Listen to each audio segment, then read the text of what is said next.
This is something that has served me for years.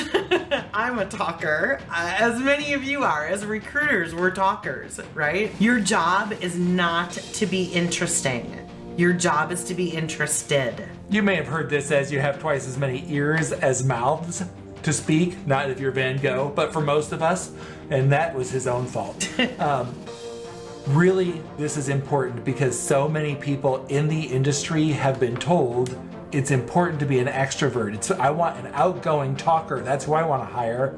I also want an introvert. I want somebody that can shut up, listen loudly, be interested, write those notes down, ask good questions, and not make it about them. You have to always make it about the candidate.